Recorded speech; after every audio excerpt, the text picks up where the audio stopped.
So to start, I would like to thank the Insure Resilience Secretariat to invite us to prepare this breakout session as part of the Insure Resilience Annual Forum. This is an opportunity for the Insure Resilience Global Partnership members to come together and share what has been achieved throughout the year, reflect on challenges and opportunities, and we want to inspire action for the year ahead. I also would like to make reference to the sectoral community on nature-based solutions and risk financing that the Secretariat supports, and we would like to encourage you to participate on it. My name is Marcia Toledo. I'm Director of Public Institutions in Europe at the Nature Conservancy, and I'm speaking today from Berlin. On behalf of the Nature Conservancy, I'm pleased to have you all here joining today. Welcome to this breakout session on nature-based solutions. As you know very well, and you've heard yesterday during the annual forum session, and with no doubt will you hear even more over the next coming weeks on the UNFCCC COP26 in Glasgow, it is critical that we harness all possible levers to achieve climate and biodiversity goals. Investing in nature can be one of the most effective adaptation measures. For this reason, this session focuses on accelerating nature-based solutions for risk reduction and climate adaptation, the relevance of insurance for nature, and nature for insurance. We have prepared a great agenda and we have wonderful guests.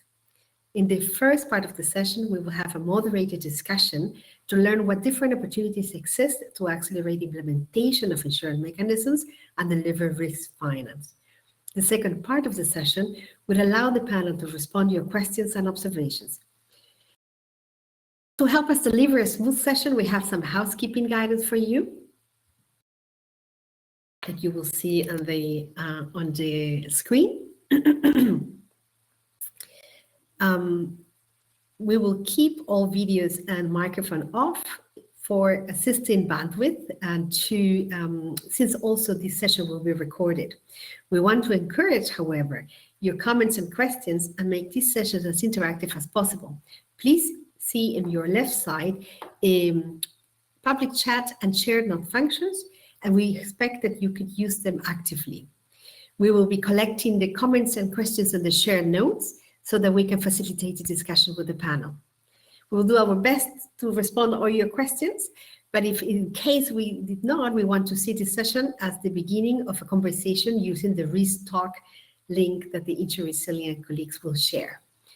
Please note that this session will be recorded, so thank you for keeping your microphone and videos off.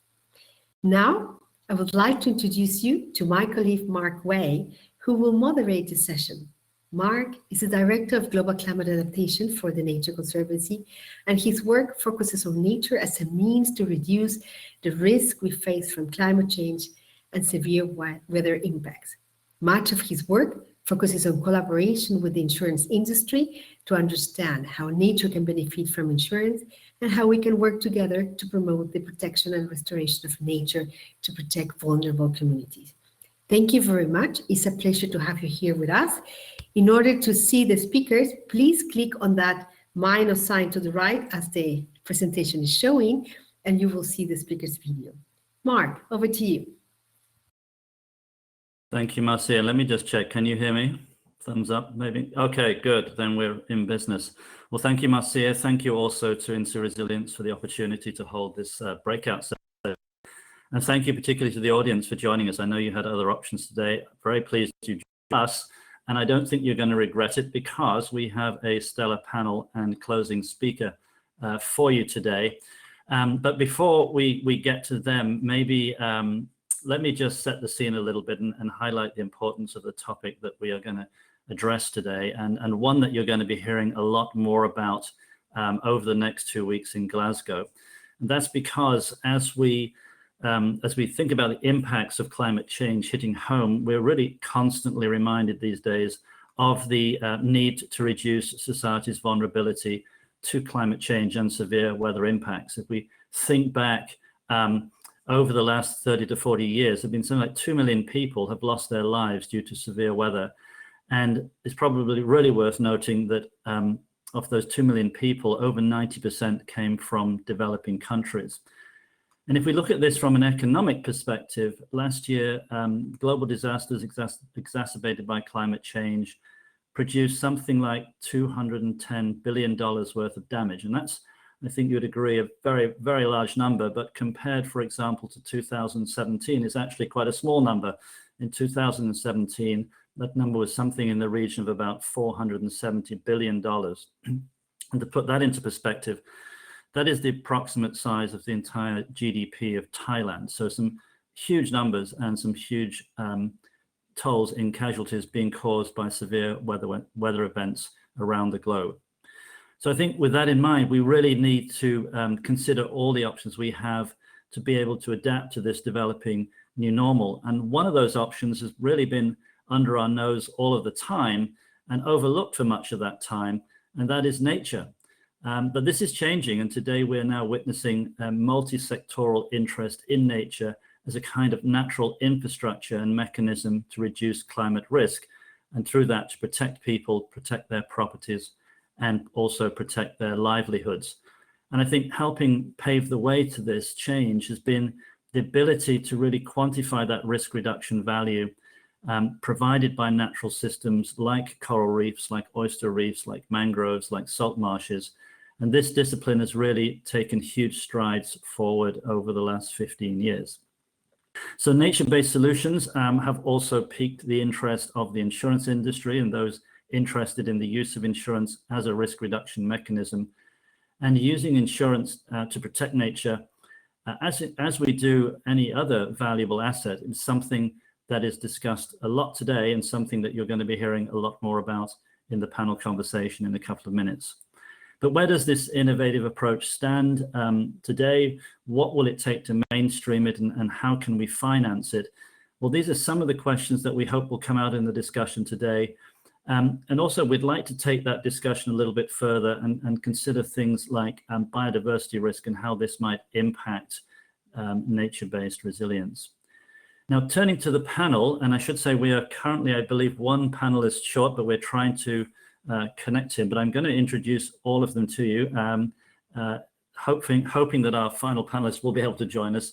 And I know you've already seen their bios, so I'm going to make this pretty short. But after we introduce them, each member will have, each panelist will have 5 minutes to provide some opening comments. And as Marcia said, we will then move into the Q&A session.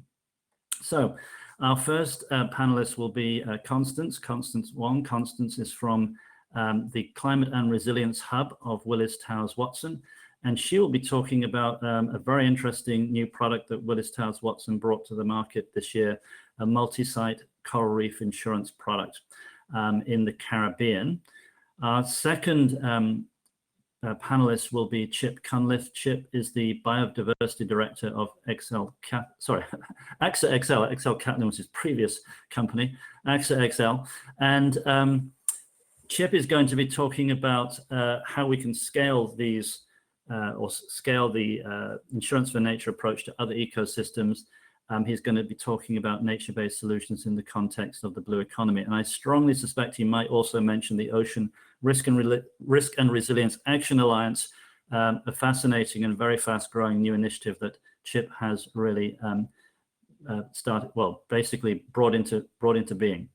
Our third presenter, who I'm hoping will join us, but we're currently having a few difficulties connecting him, is Martin Weyman. Martin is the Head of Sustainability and Emerging and Political Risk Management at Swiss Re, and we hope that he'll join us and talk about some really interesting research that Swiss Re have recently done on biodiversity risk and a biodiversity risk index. And our final speaker will be Noelle O'Brien. Noelle is the Principal Climate Change Specialist for the Pacific Department of the Asia Development Bank, and she will be talking about the overall efforts to overall efforts towards nature-based solutions that ADB is working on, and also about an interesting new initiative to bring the reef insurance model to the Asia Pacific region. And while I'm introducing people, I'd like also to introduce our final, well, not our panelists, but our closing speaker, Zita Zebitsvari, who is the Deputy Director of the United Nations University based out of Bonn. Zita has very kindly offered to provide us closing comments at the end of the session, so we'll be hearing from her later on. So with that, I would like to open the panel and hand over to Constance. And Constance, the floor is yours. Mark, Yeah. Constance is not available. Oh. I don't see her connected. Okay. I'm hoping Well, this gets sorted. Maybe we can start with another we panelist. can maybe ask Mr. Cunliffe if he would like to take over, and then we will come back to Constance when she appears. Chip, can I hand over to you? Can we check? I see Constance now. I'm sorry. All right. Well, actually, I can't even hear Chip, but okay. I don't see Constance, but is Constance, can you hear us?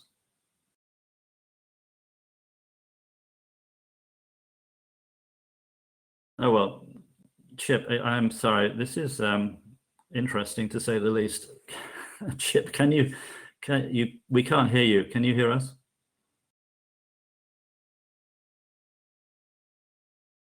No, we cannot hear you. Oh dear. Can we test Noelle at CETA in the meantime? Well, let's go down the list. Noelle, can you hear us? I can hear you. Can you hear me? Yes, we can. So you were going to be our fourth speaker, but would you mind taking over while we It's get the hammer out? okay. Yeah, good day to everyone. I am sitting here in Manila. It's evening time and it's the end of a pretty crazy week. So being the first speaker is not a problem. So just a little bit of background. I work with the ADB. And perhaps some of you are not familiar with the Asian Development Bank. We're a multilateral bank, development bank, founded in 1966. We're headquartered in Manila. We have 40 field offices in our developing member countries. We've about 3,500 employees from 64 nationalities. We have 68 member countries, and some 40 of those are developing member countries. They're eligible for support, mostly in the form of various types of sovereign and non-sovereign loans, grants, equity investments, guarantees, and technical assistance. And in 2020, ADB committed a record figure of $31.6 billion in loans to governments and to the private sector, just giving you scale. Our vision is all focused on a prosperous, inclusive, resilient, and sustainable Asia and the Pacific, while sustaining efforts to eradicate extreme poverty. Asia and the Pacific is still home to around 40% of the world's extreme poor, and obviously the pandemic has offset some of those positive results that have been achieved over the past decades. We estimate, or the estimate is that about $1.7 trillion per year is needed until 2030 to fill the infrastructure gap as things currently stand. But we also have 7 of the 10 most exposed countries to climate change are amongst our member countries. At ADB, we're working with Strategy 2030, which you'll find on our website. We have 7 overall development goals, operational priorities aligned with the SDGs. We aim to continuously eradicate poverty and narrow inequalities. We have a very high priority on gender equality. And we also have, I'm going to focus today on our aim in regard to tackling climate change, building climate and disaster resilience, and enhancing environmental sustainability. We just announced our cumulative target of $100 billion invested in climate investments by 2030, with $34 billion of that focused on adaptation and resilience. We have created a nature-based solutions working group, which is to mainstream, integrate, and replicate and scale up the appropriate use of nature-based solutions across ADB's operations. This includes actions to protect, sustainably manage, and restore natural or modified ecosystems. We believe that nature-based solution will be a major cost-efficient contribution to address climate challenges across our region. We also just maybe mention that In 2019, ADB launched the Ocean Action Plan for Healthy Oceans and Sustainable Blue Economies for the Asia and Pacific region. That was launched in Fiji at our 52nd annual meeting with the Board of Governors. In this context, ADB committed to expand financing and technical assistance for ocean health and marine economy projects to $5 billion by 2024. And this includes co-financings from partners. It will focus, amongst others, of the areas creating inclusive livelihoods and business opportunities in sustainable tourism and fisheries, protecting and restoring coastal and marine ecosystems and key rivers, reducing land-based sources of marine pollution, including plastics, wastewaters, etc. Then we also have quite a strong focus, particularly in the Pacific, on improving sustainability in port and coastal infrastructure development. It's within this context, that we've started working on a coral reef financing and insurance scheme. Now, I had anticipated coming after Constance, where you would have learned more about this, but I'm just building on this. So for us, coral reefs provide, well, not for us, but coral reefs provide nature-based disaster risk reduction because they contribute to, they absorb up to 90%, 97% of wave energy from tropical cyclones and tsunamis. Yet they can also be damaged themselves. Now, the Quintana Roo state of Mexico established a fund, including insurance, to maintain and restore coral reefs. And when Hurricane Delta hit Puerto Morelos in October 2020, a parametric insurance payment of $850,000 was triggered and used to repair damages to the coral reef with trained reef brigades. Now, this concept, as you will learn more about, is being replicated in a second site in Mexico and in Guatemala, Belize, and Honduras. So ADB has decided to pilot this same type of instrument in the Asia-Pacific context. We are conducting a baseline studies for the replication of the model in the Philippines, in Indonesia, and in the area that I cover in Fiji and Solomon Islands. We have seen strong interest from local government, and we are detailing, we're finalizing a detailed proposal to unlock already approved GEF funding for the implementation of this project. We're also fortunate that we have a number of internal funds within ADB, known as PSDI and the ACLIF, through which we are able to mobilize additional funding for this instrument. And let me just add, this is all grant development financing. Our aim, the desired outcome, is to improve the coral reef ecosystems to provide protection, provisioning, regulation, and cultural services in key biodiversity areas in Asia and the Pacific.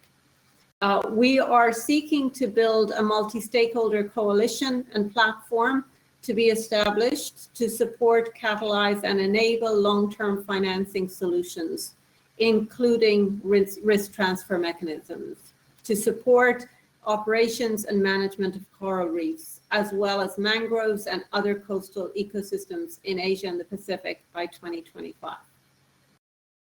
So we have identified potential coral reef sites in each of the 4 countries, and our target is to establish sustainable financing mechanisms to support the coastal resilience and adaptation in at least 3 of the countries by 2025. I would just say that the overall ecosystem, not natural, but the total country ecosystem context is probably needs more development in the Solomons, so that may take us longer. We're also engaging critical stakeholders, including government ministries and agencies, academia, local communities, NGOs, as well as the private sector as we develop this instrument. The project will enable large-scale finance to increase the climate resilience of coastal businesses, communities, and livelihoods. And just, I mean, in the context of a country like Fiji, where you already have coastal communities moving away back to over a kilometer from the shoreline, such instruments are critical to the overall set of instruments that we can use to build resilience. So I, as the Principal Climate Change Specialist for ADB's Pacific Department, we support this kind of climate assessment. We bring grant funding through the process through our technical assistants. We have on-ground local expertise who are working to develop the instrument, to design it, and to fit what will work best in each of the contexts. Because, for example, in the Fiji context, we do have an established tourist industry, but in other Pacific countries, that industry will not be developed to the same extent to fund such an instrument. So, Mark, my plan was to leave it there for now. I'm happy to bring more later on. Thank you very much, Noelle. I'm just wanting to double check that people can hear me because I was having some interference at my end. Okay, good. I have a thumbs up. And I was thinking actually with our reducing numbers of presenters, this is one of those few occasions where the moderator is quite happy if the participants or the panelists go over time, but you didn't. But anyway, I just wanted to see, we hopefully have Constance and Chip back with us. Chip, could you just check with, can you hear me and if we can hear you? I can hear you. Okay, that sounds great. Why don't you go next? I know Constance is back with us, and then we'll come back to her, and then we'll see if Martin has arrived by the time you two are finished. So over to you, Chip. Thank you. What fun this is. Look, thank you very much indeed. And yes, as Mark said, I'm the Biodiversity Director at AXA XL, a property casualty arm of AXA. I wanted to talk a little bit about the relevance of nature-based solutions to the blue economy, driving finance into natural capital as a pathway to building resilience, but also a little bit around how we scale insurance for ecosystems. So I thought I'd start with the relevance of the nature-based solutions for the blue economy, because ultimately I think from my perspective anyway, it sort of provides the big picture. And I think we're all fairly aware that nature has been, I suppose, engineering solutions for millennia, and pairing them with a sustainable blue economy, which I think is probably quite important, will mean stronger economic outcomes in the future as well. The resilience and indeed the adaptive capacity of coastal ecosystems is pretty much essential if other investments in the blue economy aren't to be wasted. And through Aura, so the alliance that I co-chair, we've been working with the Palladium Group in their finance advisory capacity, really to undertake interviews across the space. And based on those interviews, we found that the most important, or I suppose it was the current impact of investment, or most of the investment is being pushed into aquaculture and fisheries. But of course, if there's no healthy ecosystem around those, then those investments will be, of course, wasted. And I think that's just obviously one example. There are many others you can think about, from tourism to ports and shipping to renewable energies. So I think nature-based solutions are critical to the blue economy now. And what that requires is more knowledge and more understanding and more modeling of what that actually means. So how do we drive finance into that space? Well, I think that we need to be thinking about this from the different stakeholders that sit within that area. Number one, I think is the local people, and they are wanting and now no doubt needing as well equitable opportunities and ecosystems that provide for them. So, from food security to flood protection. As an investor, I'm obviously, or one should be keen to see a return on investment, or at least that investment not being wasted. And then you think about it from a government perspective, and you're thinking, okay, well, I want to build resilience to minimize the impacts to my people, to utilize those ecosystems for tourism, and indeed potentially use them as part of their NDCs as well. And so I think there's sort of a couple of underlying things that we need to think about. One is knowledge, and the other is value. And I think that there's a critical first step in educating people at all levels around the importance of ecosystems and nature, so that understanding provides a better, I suppose, almost a way in which nature can be integrated into plans and planning. And from that perspective, I also think that actually bringing the private sector into the conversation is and to grow their awareness and indeed our awareness of the interconnected nature between the biosphere and corporate activity is really critical. A second piece here really relates around the creation of a value to those ecosystems as well. And I think as science moves on, we know that valuing ecosystems for their carbon sequestration capabilities and indeed for their flood reduction benefits are becoming more and more central. Noelle talked about the fact that coral reefs provide that 97% of wave energy dissipation. Mangroves, for instance, they sequester between 5 and 10 times more carbon than terrestrial forests, providing $65 billion a year in avoided losses, and 15 million more people or fewer people are impacted by coastal flooding.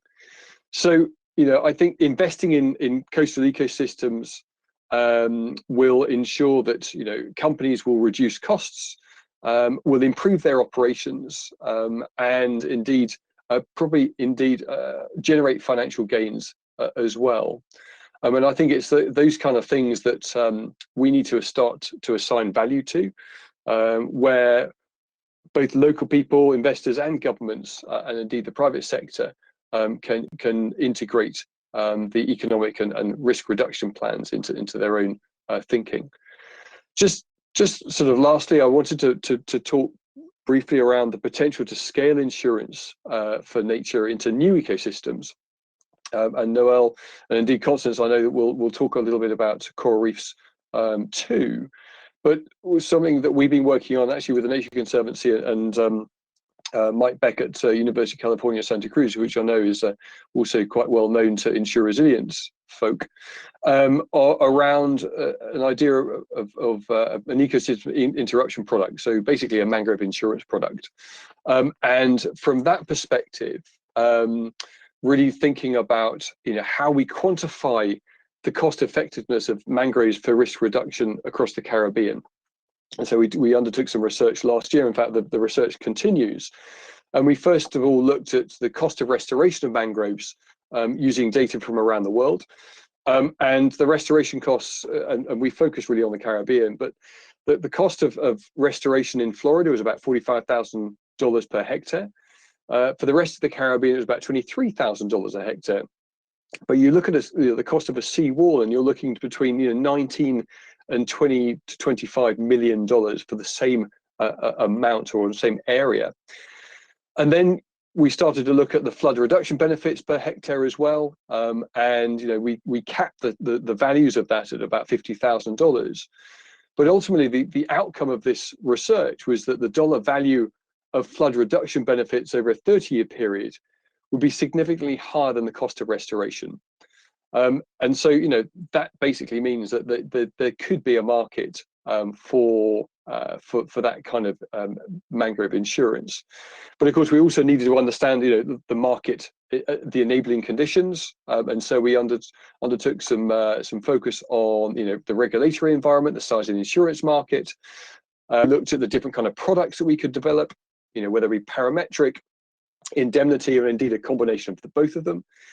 We started to look at the customer, so who might be willing to purchase sort of insurance, whether it's the public sector or the private sector.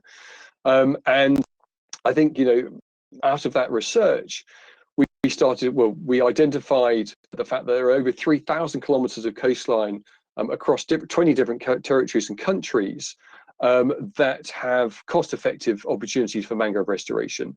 And that includes, Cuba and the Bahamas and Florida, of course, but also Belize, the Dominican Republic, and Mexico. So I think, as we start to think about this across those different geographies, we can also do that within geographies around the world. And I think it's really about how we scale and replicate the examples that we're starting to see. And I think what Noelle was talking about there, and what Constance will doubtless talk about as it relates to coral reefs in the Caribbean as well, that we need to use those examples to be able to move the dial forward. I think that's a real possibility, given the nature of the fact that we're not doing this in silos, and we are working collaboratively to make that happen.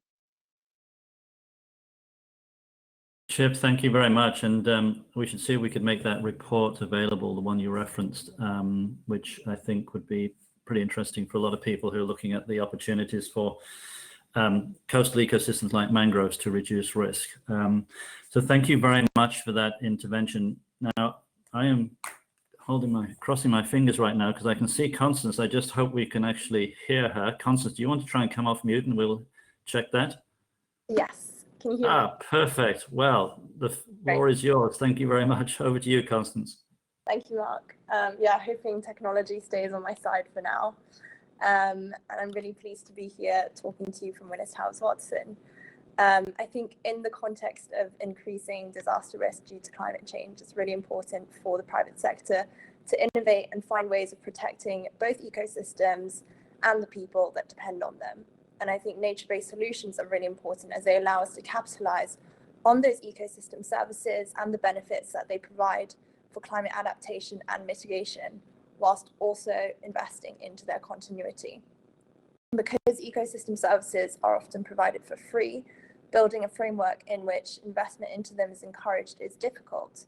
But I think insurance can serve as part of that framework, protecting investments into nature-based solutions, and thus making these investments more attractive, essentially acting as a facilitator. Additionally, nature-based solutions can help insurers and reinsurers as they can reduce their losses, reducing the impact of disasters such as flooding and hurricanes. And as certain parts of the world run the risk of becoming potentially uninsurable due to climate change and governments battle to keep providing homeowners with affordable insurance, or indeed increase insurance penetration rates in countries where it's low, nature-based solutions can be one tool to help mitigate the escalation of disaster risk. So today, as Noelle and Chip mentioned, I wanted to talk in particular about a coral reef project that we at Willis House Watson are very proud to be working on alongside Mar Fund and with the support of the INSEE Resilience Solutions Fund. So our project was to create a coral reef insurance product covering reef sites in the Mar region to respond to hurricanes. So this was launched earlier this year, covering 4 initial pilot sites, and we're now working on expanding the product to cover 7 reef sites next year. And this insurance product is designed to fund coral reef restoration work immediately after a hurricane. And this will include measures such as damage assessments and debris removal. And this insurance product is designed to respond immediately in order to provide quick liquidity to mobilize the reef brigades. Although it's true that traditionally coral reefs have been able to recover from the use of storms themselves, given a number of other stresses that they face, their capacity for recovery is already compromised. And with climate change, high-intensity hurricanes are only expected to occur more frequently, making it even more difficult for reefs to recover, which is where our product comes in to try and be part of that action. So following, we're hoping to expand reef insurance across the wider region and across the world, as well as exploring other risks to coral reefs that could be covered eventually. And this might include such as runoff or bleaching resulting from heat waves. And we actually published a report on this in collaboration with TNC earlier. We're also working on objects, exploring which we could apply insurance on natural assets, such as mangroves, which Chip mentioned. There are many different ways in which insurance can be applied on corals for directly funding restoration work. But the technical use, for example. Ooh. Looks like we might have lost Constance. I was just gonna, maybe she's reconnecting. I agree, Mark. Maybe we can ask her not to use the video when she reconnects. I was about to do that, but unfortunately we lost it before I could. Let's just give her a second. I think we've been, we've been hearing a lot of very interesting comments on, oh, sorry, was that somebody coming back in? Constance, are you there? Yes. Oh, great. Okay. So I was just saying, I was about to ask you to turn off your video and then we lost you. So let me hand back to you, see if this works. Okay, hopefully I can stay on until I finish this section. Yeah. Yeah, as I was saying, we can use insurance similar to business interruption, but for ecosystem service interruption. So for example, a hurricane might result in reduced tourism and therefore reduced revenue for a marine protected area or nature reserve. And insurance can be used to cover this loss of revenue, thus protecting investment into these MPAs and ensuring their longevity and financial sustainability. Some restoration actions might require business interruption, for example, banning fishing or diving on a reef, for example, to allow it to recover. And in this scenario, insurance can be used to cover the cost of these actions.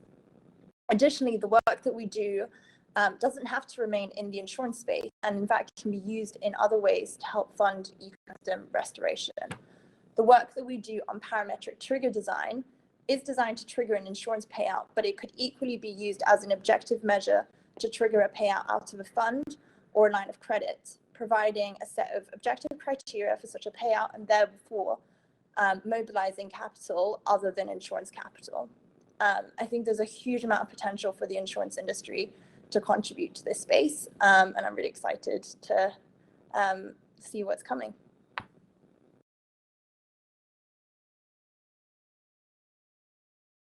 Great, thank you very much, Constance. I just want to check, Marcia, do we have any sign of Martin?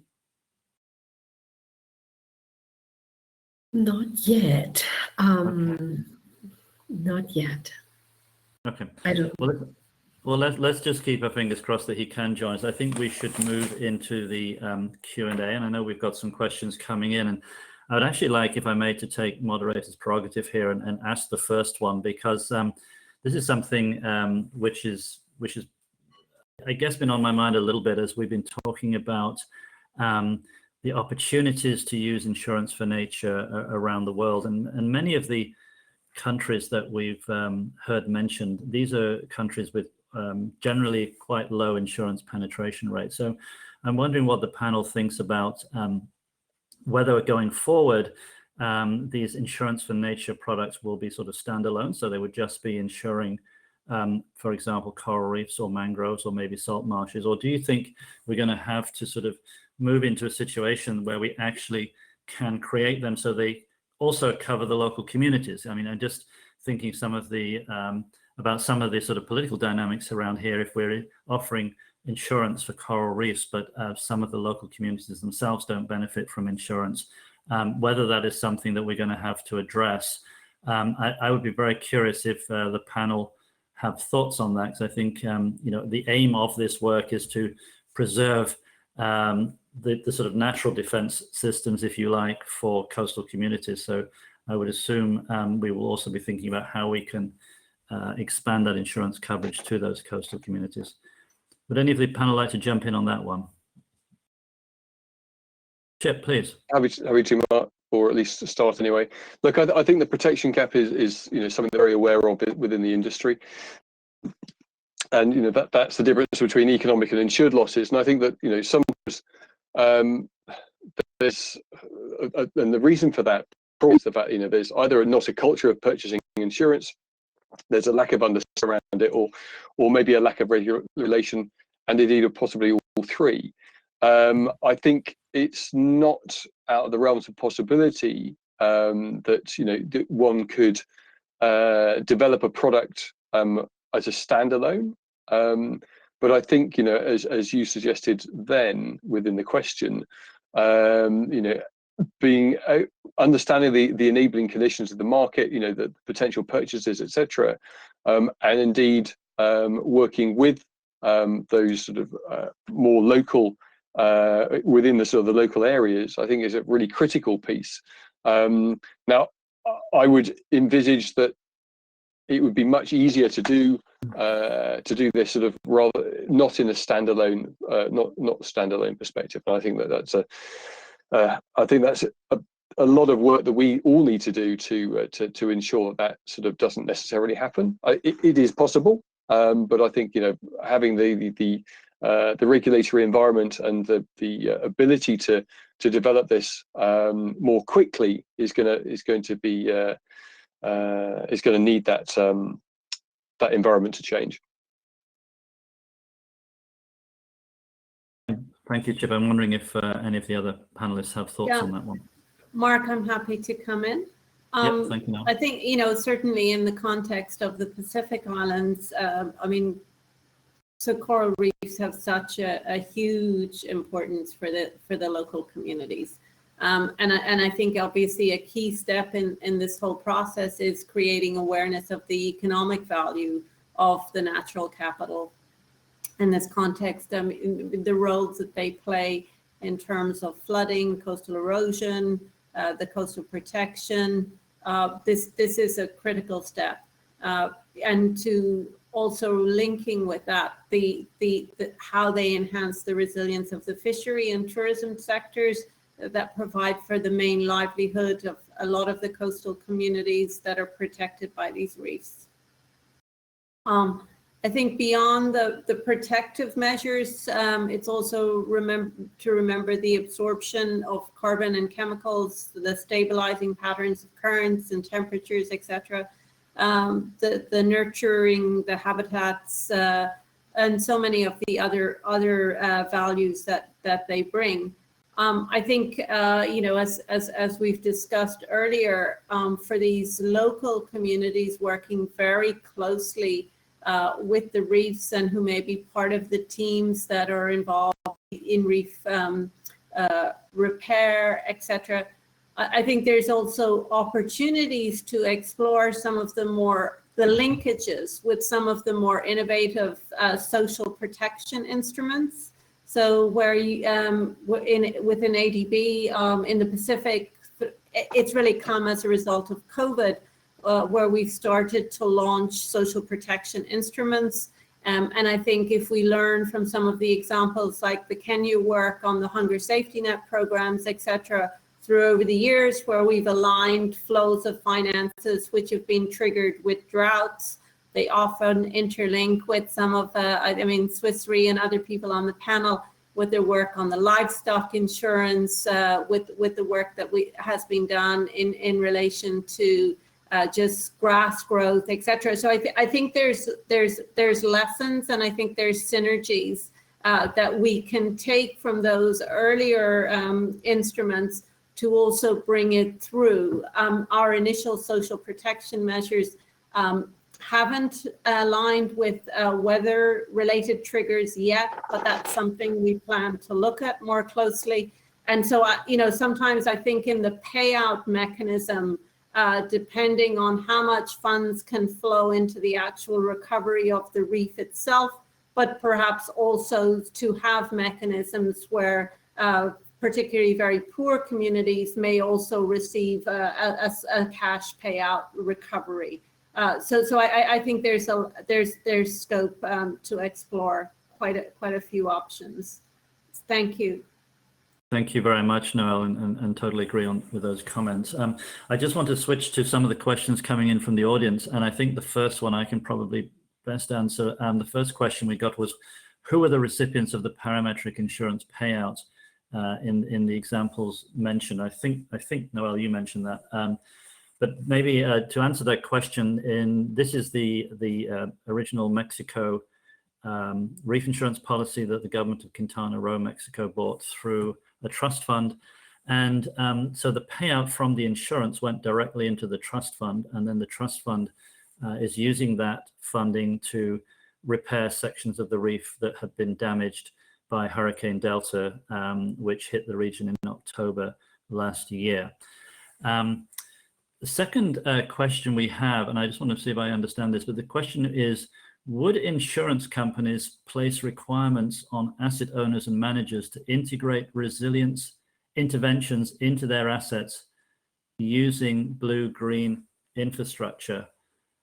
Chip, that might be one for you. So I think that what the question is getting at is, could that be something that's expected from insurers in future, that say a beachfront property owner, hotel owner, actually protected their assets, their sort of natural assets, to reduce risk? I think that's what the question is getting at, but maybe you have other thoughts. Yeah, I can't actually see the question mark. Might be. It's in the list somewhere, but I'm just reading it from a separate list that Marcia. The question is in the share notes. If you open the feature on the share notes, you will see the three main questions. 1 second, sorry. Or I can repeat it for you if you. Yeah, just repeat it if that'd be easier. Yep. Okay. So the question is, would insurance companies place requirements on asset owners and managers to integrate resilience interventions into their assets using blue and green infrastructure? Well, look, I think that there's certainly an opportunity that, as we all, I think we're, in some ways, we're all at the very beginning of this. And we, within the insurance industry, I wouldn't say necessarily far behind, but we're not as far ahead as we probably want to be or need to be. And, I'm conscious that we're probably wanting to be sort of 5 years ahead of where we currently are.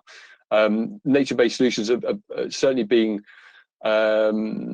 spoken about for a while now. Certainly, at UN level, at sort of the multilateral levels, within governments, etc. But the private sector is starting to catch up, and I think that there's a real need, as I talked about, about knowledge and education. And if that knowledge and education isn't sort of being integrated into, the likes of architects and planners and others, and indeed our underwriters as well, then we're going to be playing catch up. But I think that as we start to play catch up, we probably could see a way in which, if we're integrating nature-based solutions into risk management plans, then it may well be possible for us to look at the premium or the levels of premium that we charge, and indeed provide opportunities to lower those depending upon how those nature-based solutions are integrated into those plans.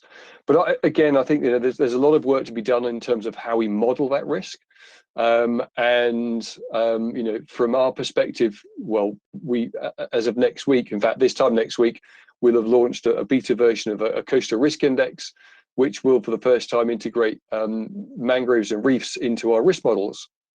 And so, and that being the case, that will mean that we have a better understanding of the risks to our clients and to the assets that we insure. But of course, that it's also open and available to anybody else as well. So governments can use it, investors can use it, the likes of your TNC and others can use it as well. And I think that's really sort of how we, as within the private sector and indeed within the insurance sector, need to be driving this forward. So I think the short answer to the question is probably yes, but we just need to work towards that. Okay, thank you, Chip. And I'm not actually going to ask our other panelists to weigh in on that, because I would like to get through another question as we're pretty much coming towards the end of the Q&A session. So this question goes out to any of the panel who would like to answer it, and it says, what do you anticipate is the business model in the future and what is the experience so far? Should governments pay, governments should pay, and in which case do you see it fitting in disaster planning or agriculture, or should businesses pay, or should both pay, or should international development organizations pay at the beginning? And I think this question is going towards the question of how do you set these projects up, and who actually covers the cost of the insurance policy. Who would like to, oh, and sorry, I've just heard that Martin Weyman from Swiss Re may have managed to join us, which is great. I appreciate his persistence. Constance or Noelle, do you have thoughts on that? Because I think this is a really important question about how we get these markets moving. And obviously one of the challenges here is how do you actually, or who actually pays for the insurance, and how do you get those projects started? So Mark, I'll just come in quickly. I mean, I think picking up on the earlier question, you talked about the trust fund in the Mexico example. So what we're looking at in the Pacific context is how the countries will establish some kind of special purpose vehicle. So this is all part of the development process, and obviously a huge consultation process to how will funds, which might flow after disasters, how they're governed, how they're distributed, and etc. But I think on that same side, we're looking at an instrument that private sector can contribute to the payment of. So whether that will be as a flat cost of maybe tourists arriving in country, will it be per through hotels, resorts, per bed, per night, per individual, etc. So I think there's a whole range of instruments. Obviously, the kind of funding that we bring as grant financing is key to the design of these instruments. So I think any one of them is going to require a combination of both public and private sector to get to the instruments to the point where they're at a commercially viable scale. I'll hand over to Constance. Thanks. Yeah, no, I mean, obviously this is a really big question, who pays for nature? And I think in the context of these nature-based solutions, it's always going to depend on the specific asset that you're protecting and where you're doing that. So in the example of the Quintana Roo coral reef insurance that you launched, I mean, obviously you managed to kind of leverage the tourism industry in order to create this insurance product. But that's not going to be applicable everywhere. And, you know, I think the use of the hotels and the businesses that benefit from the coral reefs worked really well in that context. But there are places where all you have is, you know, local communities that are benefiting from the nature-based solutions. So I think it's really something that's going to depend on the specific context.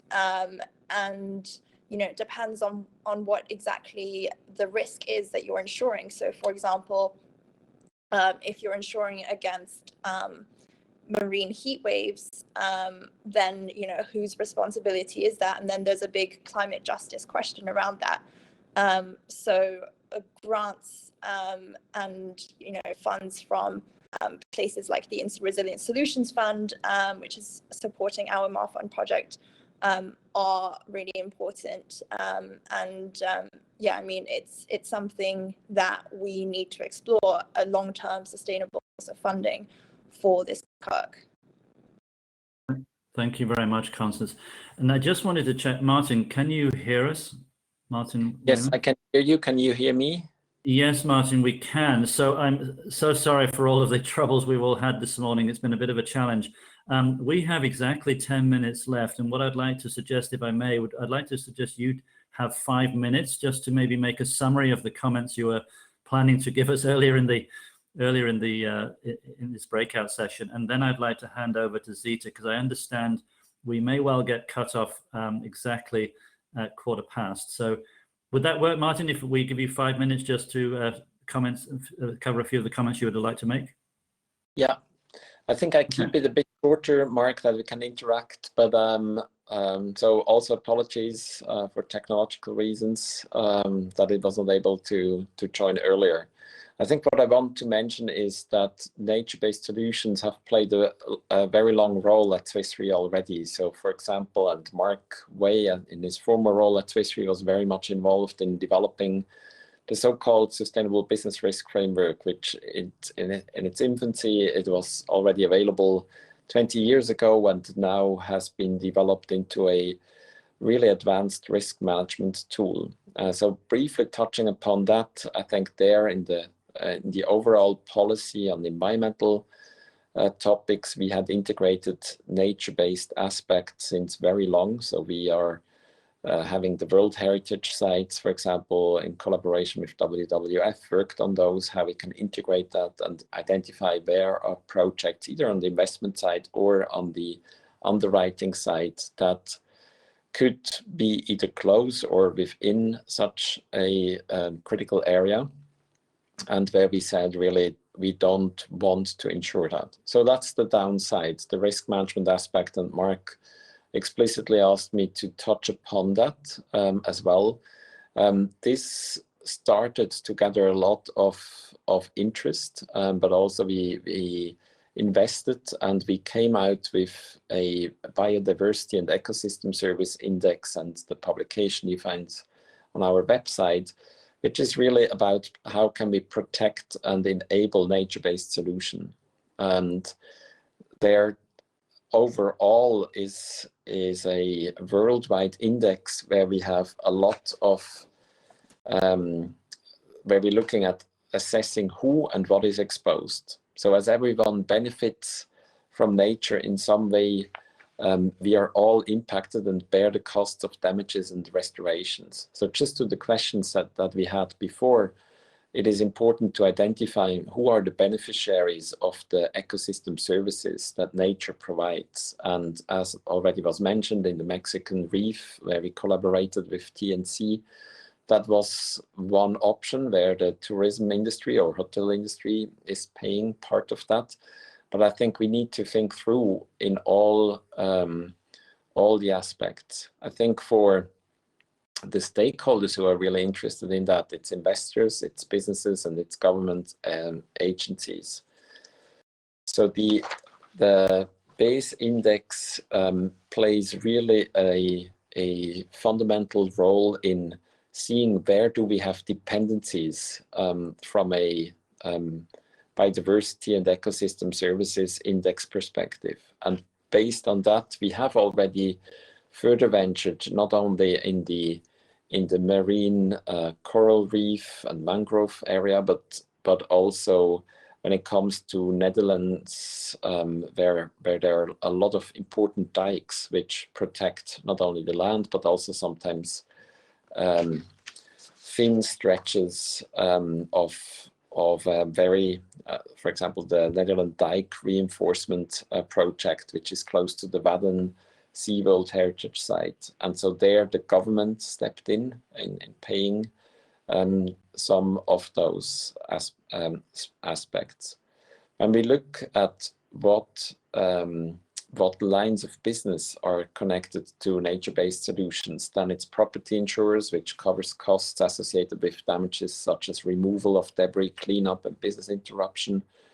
Agro, I think many of you mentioned that already, where organic environments against specific weather perils such as storms, typhoons, flood, fire, forest, and hail are covered and linked to. So in particular, when it comes to mangrove forest, there the beneficiaries can be cities, can be private homes, and then obviously environmental liability insurance is another aspect which protects against an infringement of third parties of public environments. And then engineering covers is another topic that we are looking at.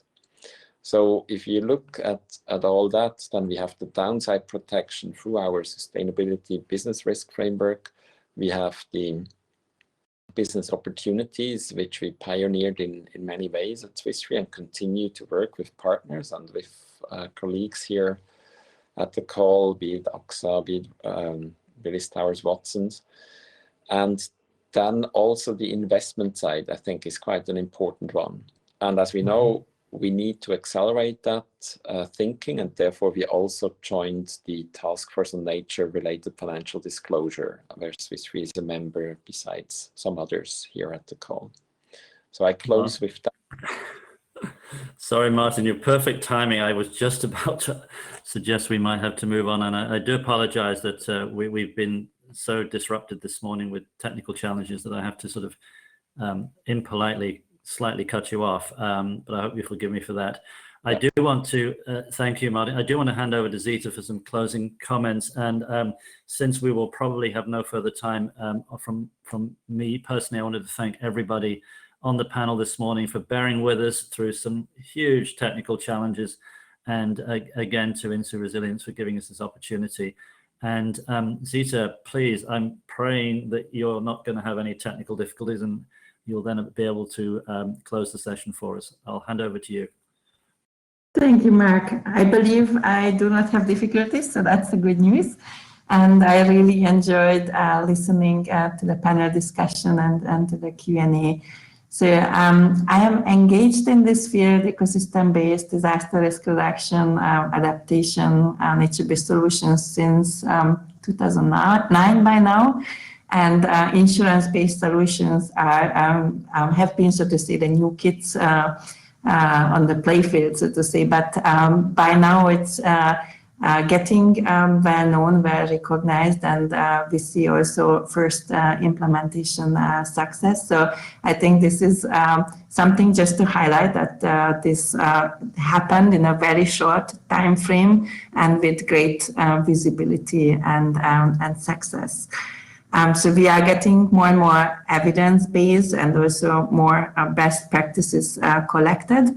But I hear that we are actually aiming to scale this towards other ecosystems. So we have experience now in corals, some beginning baby steps in mangroves, and I understand that we are actually moving also across marshes and maybe also seagrass meadows and so on. So basically, we're exploring other ecosystems and how those can be connected to insurance-based solutions. What I feel maybe we are not yet talking enough about the role of ecosystem health. If we are thinking, for example, about corals, the insurance is in the context of storms, and then it's phased out if it's, so to say, reach a certain wind speed. But as Constance mentioned, that it could be also a marine heat wave. We could also face pollution, and at the same time, it could happen to the same reef, so to say. So what I haven't yet seen actually much, how do we think about these multi-hazard situations? How do we deal with it, that the very same coral reef could be actually at risk from various threats, right? Also, in general, the question of ecosystem health. So I think it was Chip who mentioned that we are integrating now ecosystems, corals, mangroves into risk models. And if it comes to ecosystem, the health status and condition has actually a huge impact in terms of the provision of ecosystem services. So I see that probably also one area where we need to look at in the future. And then I would like to highlight that I think several panelists talked about cost effectiveness and also about small communities and how do we actually integrate that. And I think this is another frontier where we need to look at together how actually the insurance-based solutions align with other kind of solutions which offer also a solution in cases where there is no cost efficiency, so to say. One thing I have in mind, for example, in North Germany, there are dike associations which pay, so to say, in everyone who has a property has to pay, and that relates to a dike. But this could be also taught in relation to a coral reef or in relation to a marsh. This could, so to say, combine, depending, so to say, on the situation, what is feasible. Also to look into what Noelle mentioned, social protection, and how social protection could combine with nature-based solutions.